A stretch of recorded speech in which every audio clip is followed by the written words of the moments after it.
Funding for This Is Nashville comes from you, our listeners, and Alliance Bernstein. Since 2019, employees have impacted our community by giving more than 5,000 hours of volunteerism in Middle Tennessee.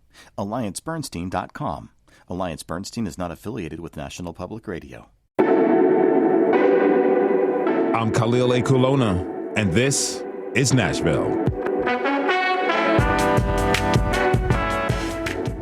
Once a month, Nashville Mayor Freddie O'Connell sits down in Studio A to take calls from you, to talk about the things that are important to you. Now's your opportunity to address some of the issues and concerns you have, but it's not all about complaints. If you're happy with something, call and talk about that as well. Remember, the mayor and his staff are humans, and just like you and me, they were working their hardest for us all. So respect is a must.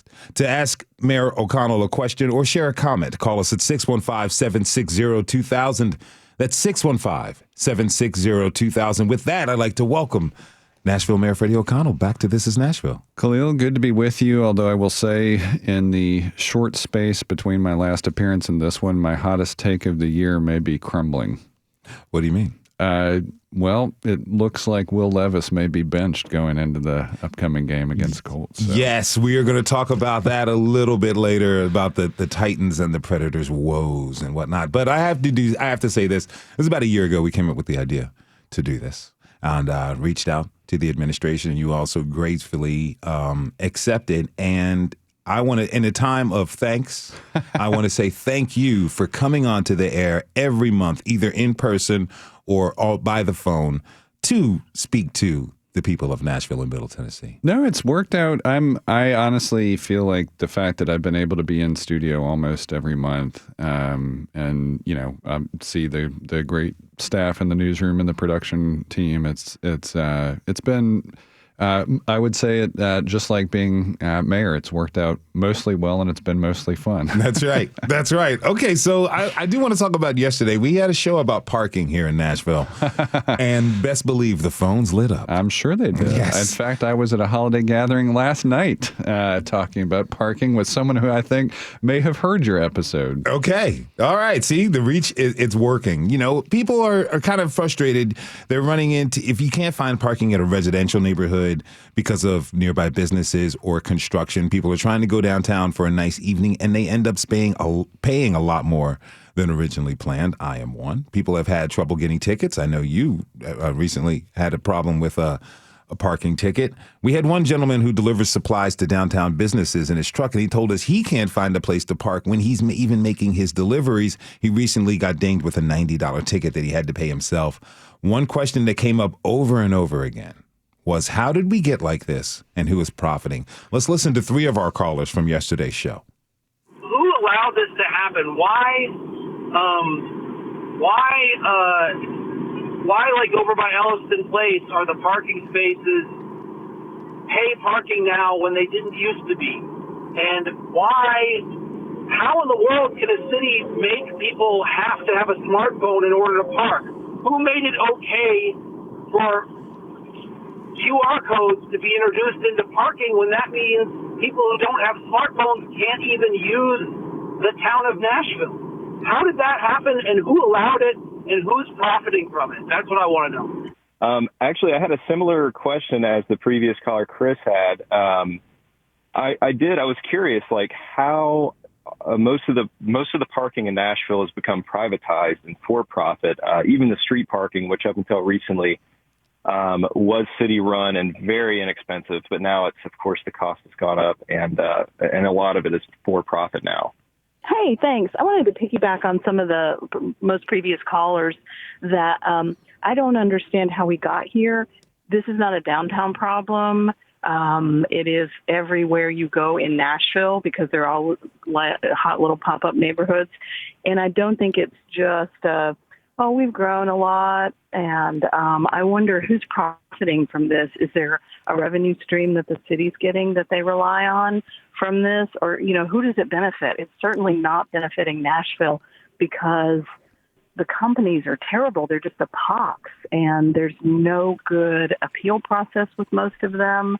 So I'm just wondering, how did this happen to us? Who is letting it continue? How do we stop it? Do we need to have like a giant revolution in the city against the parking overlords who are just abusing the situation? All right. So those are some of the calls that we had yesterday. Yeah. How did we get like this? Well, it's a couple of different factors. And you heard somebody, one of those callers acknowledge that it's not just a downtown issue. But I guess let's start with a few different concepts. One, there's no question that downtown has grown. There's no question that because we, just took a giant step on November 5th, that's going to let us turn the corner to have more convenient access to lots of the city with great new transportation and infrastructure and dedicated funding for it, thanks to voters' approval of Choose How You Move. But we spent the past 15 years with that growth occurring with almost no way to access downtown safely or easily without driving. And so a couple different things. There are 55,000 spots downtown, but you rewind a little bit and you didn't quite have the density of entertainment options that you have down there now with Ascend Amphitheater, with Bridgestone still being there, with the Symphony being there. But you have more places that have opened up for scenarios to unfold where you may have multiple different venues from the Ryman to Bridgestone to Ascend. There have been a few nights where all three of those have things going on and the Symphony. And then add Geodis, the home of Nashville SC, to the mix, where they've started to introduce concerts as a part of their programming. There are simply more things to do in that relatively small urban core of the city. And so without that investment in transportation and infrastructure over the past several years, it means that congestion has just gone up. It means demand for parking has gone up with it. Meanwhile, you heard in that series of callers just three people talking about a few different scenarios. There is on-street parking, and we've had a mix of metered parking and just freely available curb space, depending on the neighborhood. And we did make a choice a few years ago to go from fully publicly managed, coin-only operated meters to privately managed, digital-only meters. And, when I was on the Metro Council, I actually opposed the privatization process. I think it is good to have more flexible options. I do want to move to a place where we have the ability to pay by phone on transit, for instance. And I think having the ability to pay by phone for meters is actually an enhancement, but I would have looked to a program that didn't remove the option for coin-operated access. Meanwhile, then we also we've long had a network of urban public parking garages, the courthouse garage at City Hall. There is a garage above WeGo Central that's privately managed, but then we also have the garage at the library. We have the garage at the Fulton Complex. We have the garage at the Convention Center. And generally speaking, most of those publicly owned garages, even with private management, tend to be more competitive rates. And so I always encourage people to check out those public garages before private garages. When I was on Metro Council, we did also take a step toward at least requiring signage. But the reality is there's the other side of this perspective. There's a book out there that is worth folks reading who care about this issue, The High Cost of Free Parking. I mean, there are real challenges when you're going to build something right now. If you're going to incorporate a structured parking space into something, if it is a garage that's in an apartment building, if it's something at a major healthcare facility, typically each of those parking spaces is going to cost $35,000 per space. And so there is a high cost of construction. And then meanwhile, if you are looking to try to, it's like anything else. If you're looking at induced demand, we have those 55,000 and more parking spaces downtown. If you're expecting 100,000 people to drive into your urban core at one time for a series of events that are going on, that's a hard problem to solve in its own right. And so there is a little bit of induced demand issue to it too. But the real factors here are, we had a difficult and somewhat controversial discussion about management of curb space and who is doing that, and is it public or privately managed. We're in a little bit of a hybrid scenario right now. But we also have a Traffic and Parking Commission that reviews all of these things. Council winds up having a say in a lot of those things if they're going to wind up changing things. But we've grown quickly. We have not had significant expansion of transit or active transportation options, and especially into and available to our urban core where a lot of these events are occurring. I remember when Live on the Green was still happening, and I helped out one year with some of the valet bike parking, and I couldn't believe how many people had ridden their bikes even without a lot of safe options. And so hoping to increase the number of safe options for people to do that, but we haven't historically. And then yeah, you do have a lot of people who operate private, either surface parking lots or private garages, and a mix where there is some public, but not everybody knows the difference between our public garages and our private garages and our the kind of on-street scenarios that you just heard about. So there's also an information and awareness aspect to this. Are there any plans to build more municipal parking lots next year? In the coming years? We know that on the East Bank, we have an obligation for Metro to have some amount of supply of parking spaces. So there will be some over there, but one of the garages will be built as a function of the agreement, and it will probably be developed by the Fallon Company. It won't be a fully public garage in the sense of like what's under the courthouse or at the library, but we will have some more publicly available parking spaces there. One of the big complaints from folks, I'm going to go to calls right after this, was that it's hard to determine how much you are going to pay. Either the apps don't have it readily available, there's no signage up there. Is there something the city can do, even in the partnerships with these private companies, to make sure that I know what I'm paying when I'm parking? Well, the hard part is, let's say you're going to a Preds game or a concert at Bridgestone. There may be 6 different garages in that footprint. Now, one of them will be the convention center.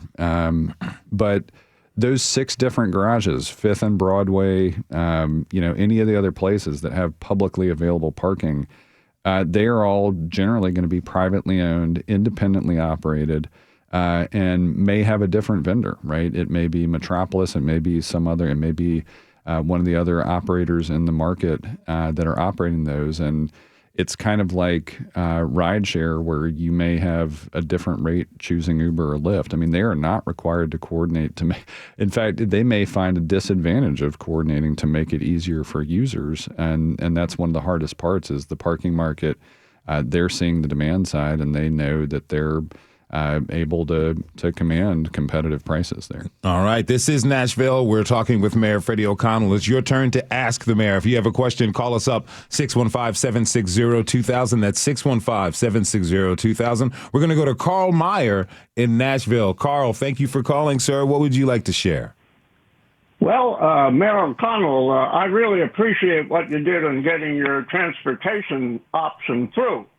But I've just been selected today by the Scene as Nashvillian of the Year based on my advocacy for affordable housing for every family and every person in Nashville. And for every mayor that has been in office since I came here 28 years ago and bought an affordable housing for $18,000 and fixed it up and had 2 blocks from Jefferson and could get downtown in 10 minutes on the bus back then, 28 years ago. But every mayor has had a strategy for housing for homeless people and affordable housing for underpaid, low-income workers. And I want to know if you're going to make it the next top priority of Nashville government to solve the problem of low-cost housing for homeless people and affordable housing that's really affordable for underpaid, low-cost workers who can be among our most valuable workers. Carl, thanks for the question. And I'll say it this way. I think it's going to be our strategy to make as much progress as we possibly can. But we know that it's, Nashville as a city isn't a closed system.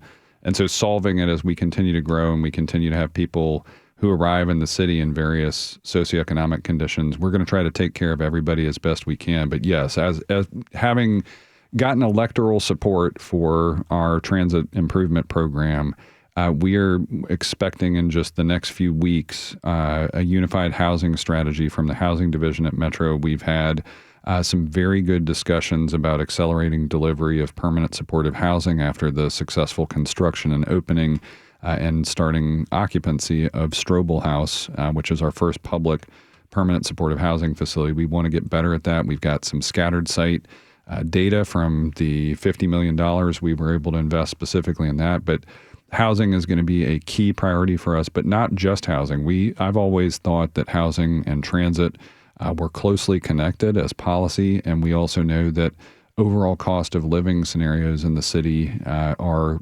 companions to that, so that if you have the top cost for most households are housing and transportation, soon after that you get into the next series of costs that are everything from utilities to groceries and so forth. And we do want people to take advantage of programs that already exist, even as we bring additional programs online. And we're starting to change the overall focus of entry points into Metro to start to help people realize there is not only no wrong door, but that any door they come into in Metro, they may find opportunities for financial assistance. We've expanded the capacity of the Financial Empowerment Center, which offers completely free financial counseling, fec.nashville.gov. It's got a new program called Reset with a focus on seniors. We are evaluating a variety of programs. Metro Social Services is working on a companion program to their existing meal delivery scenario that will actually help people who are aging get their trash carts out to the curb. Lots of little things that we think will add up to make life easier for Nashvillians. But yes, this is absolutely going to be a top priority for us. Carl, let me ask you a question. You've been here for 28 years. Is that right, sir? That's right. Okay. So in the 28 years you've been here, obviously you've seen a lot of change happen in this city, but you said something really interesting to me. You said you wanted to help you wanted to have low income housing for people who are homeless, but also you wanted to make sure that there was affordable housing for people who are underpaid. Talk to me briefly about that section, about the people who live in this area who are underpaid and the struggles that they're going through while the city is growing and, frankly, becoming more expensive. Well, yeah, I live in North Nashville on Hyman Street, 2 blocks north of Jefferson. I came here 28 years ago. I'm a contractor, a carpenter myself. My partner Pam and I invested limited assets in helping to restore 10 vacant houses in North Nashville, all for affordable housing. But when I came here, there was affordable housing for people in North Nashville and elsewhere in Nashville. But our mayors and our city government have invested billions of dollars in borrowing money and in tax breaks and other subsidies and so on for billionaire developers of explosive economic growth and explosive economic growth in the sports team for billionaire sport team owners. They're building, they borrowed $700 million to help a billionaire family build a new house. Well, that first house was built when I was first coming to Nashville under Mayor Bredesen. And that house is only, 25 years old or whatever, and they've torn it down and taken it to the landfill. So what this has done is it has driven my neighbors in North Nashville and other poor neighborhoods of Nashville to the point where they can't afford to live here anymore. And transportation is very important. As I said at the beginning, when I first came here, I could get 2 blocks from Jefferson. I could take the 29 bus. I could get downtown on my bicycle in half an hour, which I was doing before there were many bicycle paths here in Nashville. So I want the government to take responsibility for the housing crisis that our Metro government created by its subsidies to the wealthy. Thank you. Thank you very much for that comment. I do want to note that Mayor O'Connell, when he was on Metro Council, voted against the stadium plan. And these are the issues that we want to talk about here at This Is Nashville. And I know these are issues that the mayor and his staff and all Nashvillians are concerned about. And we're going to attempt to do something about. Carl, thank you so much for calling, my friend. Have a happy holiday and a happy new year to you, sir. Potentially one day we can have you come and be a guest on the show. How about that? I'll come. Perfect. Because every time I have an opportunity to advocate for affordable housing, and it's our low-paid workers, our underpaid workers who can't afford to live here. Yes, sir. I know exactly what you're talking about. Thank you. And thank you again. We are working to address it as quickly as we can, Carl, so thanks for your advocacy. All right, Carl. Thank you. Have a beautiful day and a happy new year, my friend. Thank you. All right. We're going to take a quick break. When we come back, we're going to keep up your calls with Mayor Freddie O'Connell. If you want to ask him a question, call us at 615-760-2000. That's 615-760-2000. Rhonda and Franklin, hold on to the line because we're coming right back to you. Stay with us. This is Nashville. We want Freddie for a leader. Oh, stay and raise your champagne glass. We want Freddie for a leader. Freddie is a man of class. Funding for This Is Nashville comes from you, our listeners, and Music City Prep Clinic, Nashville-based provider for PrEP and offering comprehensive sexual health services in an environment designed to be safe, professional, and shame-free. Learn more at musiccityprep.org. I'm Khalil A. Colonna, and this is Nashville. We are back with Nashville Mayor Freddie O'Connell. He's taken time out of his schedule at the end of the year to be here to take your calls and to hear your concerns. We're always happy to have him here with us. Thanks again, Mayor O'Connell. Glad to be with you. All right. And if you have a question or a comment for the mayor, call us 615-760-2000, 615-760-2000. You all can be like Rhonda in Franklin. Rhonda, thank you for calling. What would you like to share? Hey, first of all, I keep up with pretty much what's happening in Nashville because the growth has been just tremendous. And I just listened to the caller, Carl. He had so many good points, and you could hear the desperation in his voice, too. It makes me really sad.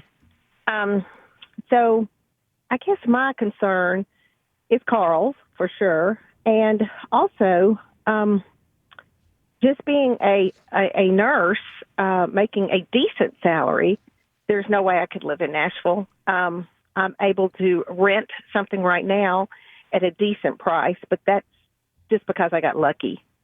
Because even rental properties are just, more than half or more than your paycheck.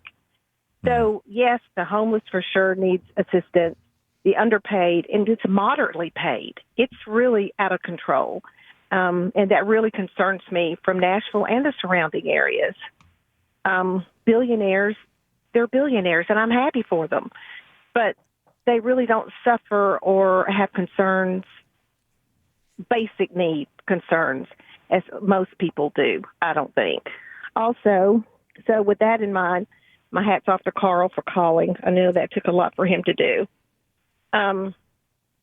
I came from West Tennessee area. I hope that Nashville and the leaders can look at St. Louis, Missouri, Detroit, Baltimore, Memphis, Kansas City, and look at those leaders and see probably where they have failed the cities. Coming from Memphis originally, I find it very sad. The crime is just unreal, and people are scared to move there. They're moving out. So I don't want that to happen to Nashville. I'm just saying, please keep a tight grip on the crime, and maybe look at these leaders in these major cities and do what they're not doing. Really think outside the box. And then, of course, transportation is huge. I do wish we had a wonderful transient system that went around and around the little towns and to the cities. I think that would be so cool. And talk about thinking outside the box. That would just be wonderful. Let me ask you this, Rhonda. Were you excited? How did you feel when the transit referendum was passed last month? Yes, I think it's great. I think it's great. I hope if what I'm talking about as far as being able to provide transportation like a transient system, a train, is that what you mean? So we have the one commuter rail route we have right now is the Star, and we are going to be able to introduce new nights and weekend service on that, which I'm very excited about. It is going to be hard to, for instance, bring track down to Franklin anytime soon. But I will say the Regional Transportation Authority has had strong interest for years in their commuter coach service. And obviously things fell off a little bit during COVID, but we continue to see some of that ridership come back now. And I think as we now have some dedicated funding to give people not only enhancements to that commuter coach service to the Star, but also to have some more park and ride locations as we start to develop newer options like bus rapid transit, which is kind of like trains on rubber wheels. We will have a lot more options. That's great. That's wonderful, and that's good to hear. I just hope, that. I mean, I know it's tough. What a tough job you have, and I appreciate your diligence in doing these radio talk programs. It means a lot, I know, to the people like me. So thank you for all you're doing. And I know there's so many moving parts that we can't even comprehend, what it takes to run such a huge city and with the growth.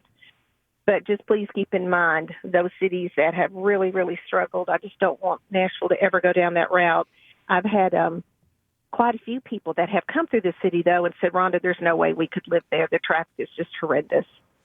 So there have been people that have decided not to just because of the traffic. Yeah. And I know for me, coming from Franklin, sometimes once a week I have to go to Goodlettsville, and if I leave at 3 o'clock or 3:30, it still takes me about an hour and a half to get there. It's just crazy. Rhonda, I will say that traffic issue is one of those reasons why I think it was so important that we got the support and ratification of voters on that transit plan, because we do think that's going to help tremendously. And then the other things you brought up, the housing scenario, like Carl mentioned, I mean, we have been adding affordable housing and investing in it more rapidly over just the past few years, especially since COVID, than I think at any point in our history. So not only being able to bring projects like Strobel House online for people in the most vulnerable conditions, but also I just got to go take a tour of 445 Park Commons over right next to Geodis Park where Nashville SC plays. And one of the people that was over there who evaluates affordable housing just recently said it's the nicest affordable housing they've seen. And it is really remarkable. And so even in some of these places that may look like they would be expensive, we're finding opportunities to have good partners create great affordable options on a long-term basis. And as we start to get under construction on the East Bank right near the Titan Stadium, we're going to have some deeply affordable housing over there that'll last a century. So we're trying to prepare for the next generation and appreciate your concerns. And we are trying to move as quickly as we can. Rhonda, thank you so much for calling. Have a happy New Year and a happy holiday, okay? Thank you. Merry Christmas to you guys. Thanks, Rhonda. T2. Merry Christmas. All right, we're going to go to Manny in Gallatin. Manny, what do you want to share with us, my friend? Hi, thank you. I'm a recent transplant. I've only been in the Nashville area about 3.5 years.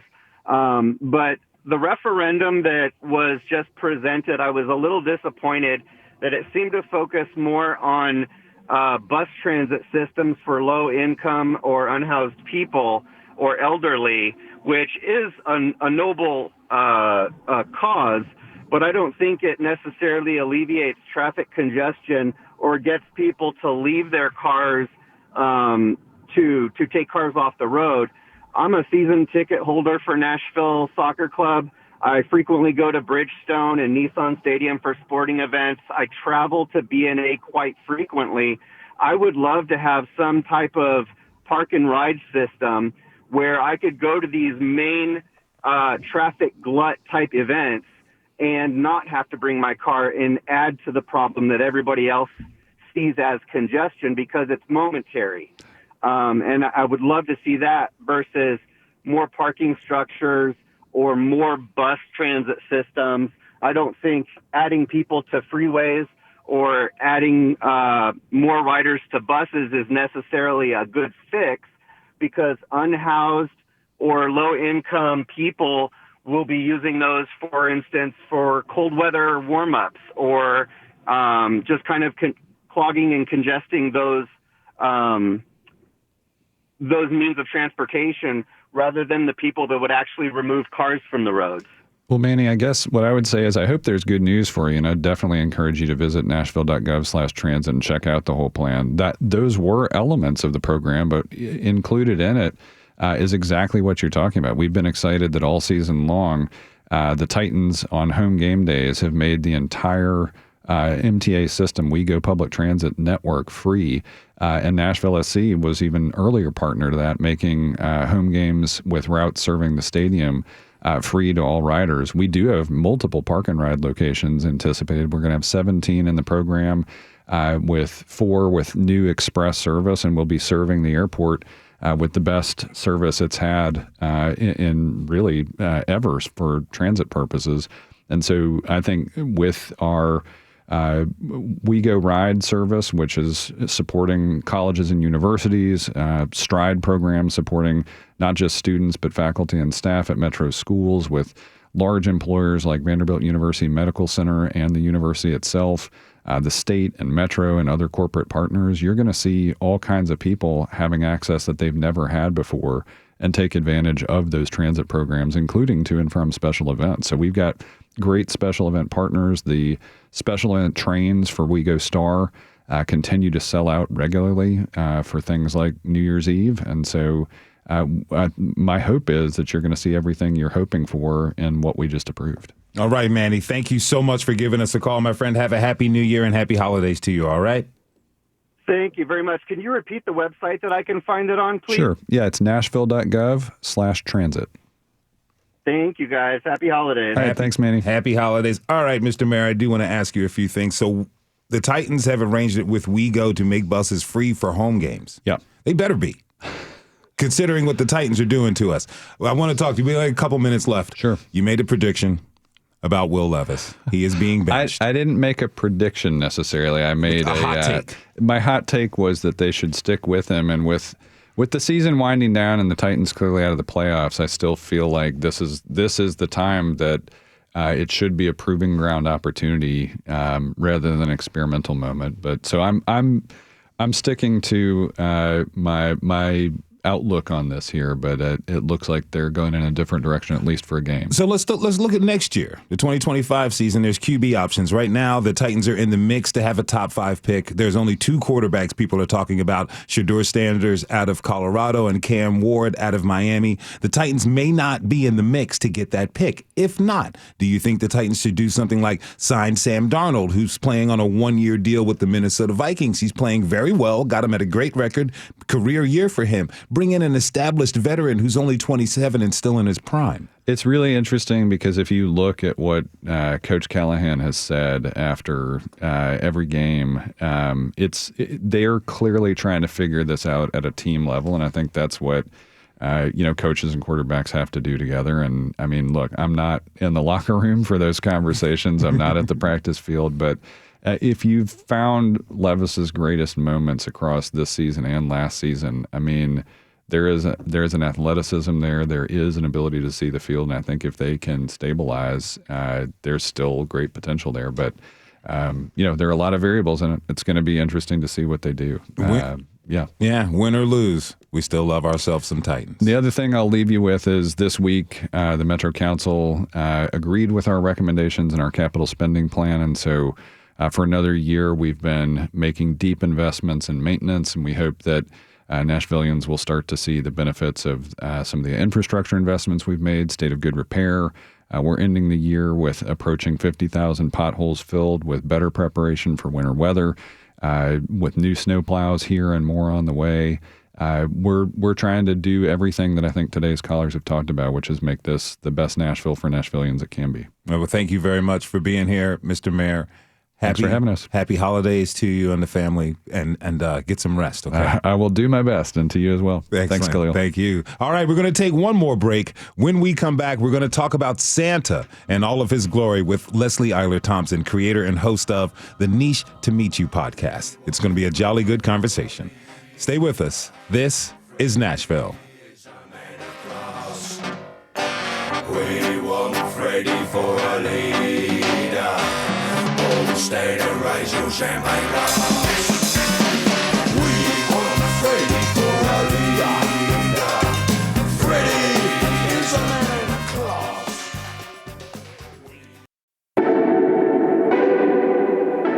I'm Khalil Kulona, and this is Nashville.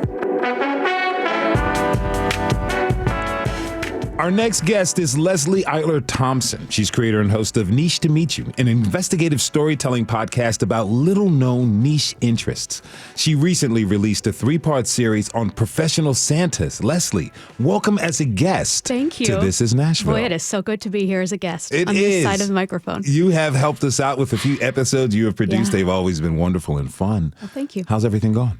Good. You know, we're less than a week from Christmas. Mm-hmm. And so, I had a big rush to get this mini series out. And now that we're here, it's just people are enjoying it. And we're just heading into the Christmas season. Christmas season, we can't have Christmas without talking about good old St. Nicholas, Santa Claus. I agree with you. How Couldn't agree with you more. far back do the origin stories for the character of Santa go? The character of Santa is like this crock pot of lore. Okay. You've got several different types of lore through the years of human history that come together.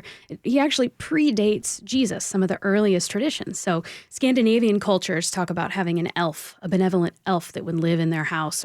And then once Christianity came along, the elf moved to the barn, but they would give gifts to this elf. They would thank this elf for good things. And then you have St. Nicholas himself, who is this secret gift giver, which of course is where St. Nick comes from. So you also have a winter gift giver that has been a historic figure. So all of these things kind of come together.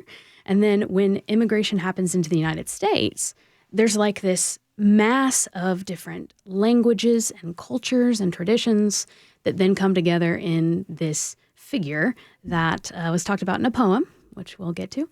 And then America kind of exports Santa, as we know him now, out and throughout the world. Santa became an influencer. That's right. That's right. In many That's ways. Right. And especially Coca-Cola was his first brand. Yes. That really was the illustrations, the Thomas Nast illustrations, inspired the Coca-Cola brand of Santa in Christmas. Yeah. That's something. I mean, we all come to the character Santa on our own varied experiences. What does Santa offer us universally? Yeah. In the research of this series, I talked to a lot of people about what their experiences were. In fact, just this morning, I was talking to some folks about what are you talking about Santa to your children? Do they think he's real? All these things. And we all come to it. I, in fact, came to it not knowing or believing that Santa was not real, actually. My parents didn't teach me that Santa was real. Mm-hmm. But we talked about Santa. We watched Santa movies. It wasn't like he was demonized. Yeah. But I come to this with no Santa trauma, if you will. But I think some people do. Whether they believed for a long time that Santa was real. And I think this is a little bit of a hot take, Khalil. Okay. I think we do a disservice to ourselves and to everyone when we perpetuate the idea that there is one Santa. And the reason why I say this is because Norwegians, I talked to Norway's Santa, their tradition is the oldest. I mentioned the Scandinavian elf. Where they come from is that Santa, there are tons of Santas. There's no one real Santa. So coming to the States for him is a very strange experience.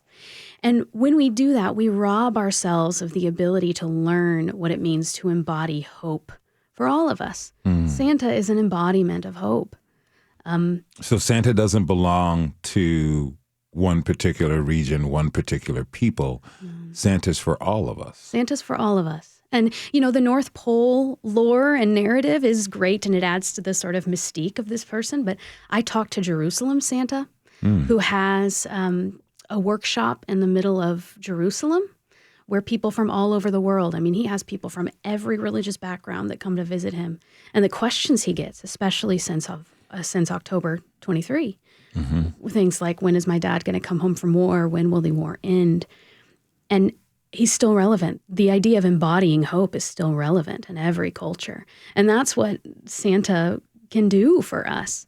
When we realize that Santas look different, are different. I talk to Black Santas, white Santas. My daughter, I take her to a lot of different Santas. Yeah. She has a lot of Santas that love her in her life. And I think these people who put their lives behind this, they throw their lives behind the idea that hope, that life could be different. Life doesn't have to look this way. I got two more questions for you. First one, since you've talked to these global Santas, is Santa as commercialized across the world as it is here?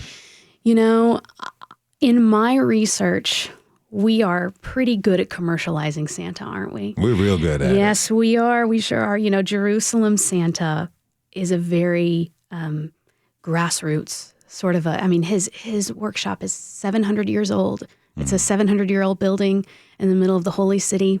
And it's a very sort of organic, real, you know, he has the outfit, he has the whatever, but it comes from this very serious place. And that's actually probably the hallmark of these Santas that I talk to is there's an ilk of Santa that go to the schools, that go to meetups, that are so serious, and it's not a commercial endeavor for them. And that sort of tradition of Santa not being commercialized and being relational is really special.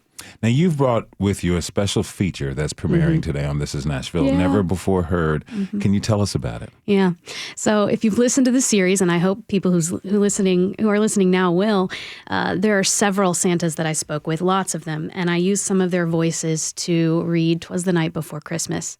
So these are Santas from all over the world with different accents. You'll hear dear, dear voices that mean a lot to me. And so I just offer this to anyone listening. All right. Do you have a favorite Santa story? I mean, look, I'm like you. My parents did not tell us that Santa was real. Yeah. My grandparents were trying. I believe is a foggy memory. I was about 4 and a half. An argument between my grandparents and my parents because they were like, and then my father turns to us and he's like, Santa's not real. The Easter Bunny's not real. Just down the line. He just went down the list. Let's just get it all out of the way, he said. Yeah, right, of course. You know, I think the stories that I hear from other Santas and the moments that I've sat in front of a Santa who have been crying at their own beautiful experiences. I talked to one Santa who talked about his mother and father and how beautiful they made Christmas. Growing up with 9 children in the 70s, you know, right off the civil rights movement, and how they got them shoes and how they took care of them and made the whole season beautiful. And he just started weeping. And I think it's the heart. That's all of the Santa experiences I've had that I will carry with me always are when I got to see the heart of these people that do something so beautiful for everyone else. Yeah. I remember, I think I may have told the story when we first did the first Nice to Meet You episode about with Santa Shed. a little bit. Yeah, we traveled throughout New York City in search for a black Santa because my parents were insistent that we take a picture with a black Santa as well. It's really something. Yeah, it's beautiful. That movement, the Santas of Color Coalition movement, and Shed might even be listening right now on his drive to his next gig. Shed loves this show, Santa Shed. Shed came to our house. We had a production meetup to celebrate the series, and he came and was our Santa for the party. And dear, dear heart. I've got just about a minute left. Anything surprising you learned about Santa? Boy, you know what? I was so surprised to learn the immense heart behind it. I don't know. I mean, I knew that there would be meetups. That's the whole hallmark of my show is that I want to go to the meetups. I want to go to the quirky thing. I want to pull open this drawer of world and let it explode in front of me. But I was so surprised by the sincerity of these people and the way that they speak and why they do what they do. That was probably the most delightfully surprising thing I came across. Well, it's been delightful to talk with you, Leslie Eiler Thompson. Thank you for having me. Thank you. So good to be here. We really want to thank you so much for joining us today. And we're going to end the show with your feature, A Visit from St. Nick, read by all the Santas featured in your podcast. But before we do, this is our last live broadcast of the year. And honestly, it's been one hell of a year. Ups, downs, and sides to sides, loss and gain. Through it all, we've been grateful that you take time to be with us for an hour. Be it live at noon, the rebroadcast at 7 p.m., or on weekends, or even over the podcast feed. So on behalf of the This Is Nashville team, I want to thank you for being a part of this show. This is a show that's attempting to help Nashvillians and Middle Tennesseans understand the city, the region, and each other a little bit better. This show may not be able to save the world, but we're going to try to. We're going to have some great re-airs for you throughout the remainder of the year. So rest, reflect, and get ready for 2022. 25. This is Nashville is a production of Nashville Public Radio. Today's episode was produced by Mary Mancini. It was directed by Tasha A.F. Lemley. Our technical director and board operator is Liv Lombardi. Char Daston helped us out on the phones. Thank you very much. The masterminds behind our theme music are Larange and Namir Blade. You can listen back at thisisnashville.org or wherever you get good podcasts. And the conversation never ends here. You can comment and tell us what you want to hear from the show by leaving us a message at 615-751-2500. You can find us on Blue Sky, Instagram, and you can still tweet us on X at This Is Nashville. This is Nashville. I'm Khalil Lake Alona. We're going to see you next year, everybody, and be real good to each other.